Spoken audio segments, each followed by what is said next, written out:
media, makikita ang pagpasok ng isang babae sa loob ng isang bahay kung saan naroon si Kapitan Carlo Robes ng Barangay 5 Poblasyon para sa napapirmahan ang nasabing certificate. Pero imbis na tingnan at pirmahan, agad-agad itong pinunit. Kaya't labis na lamang hinanakit ng magulang at ng dalawang estudyante. Ayon sa naturang post, porket kontrapartido daw sila kay ganun na lamang, mamersonal ang naturang kapitan. Kaya ko no. Dili magpapil na ito.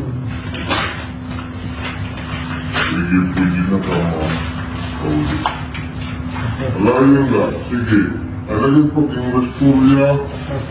Sige. Sige na.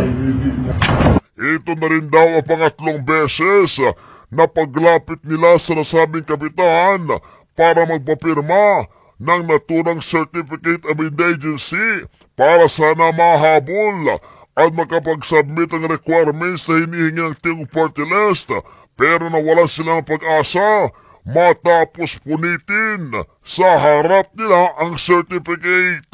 Dahil dito, galit na galit ang mga netizen at nanawagan sa DILG na tingnan kung naayong ba sa tungkulin bilang isang public official na mambastos at punitin ang papel na makakatulong sana sa pag-aaral ng mga bata.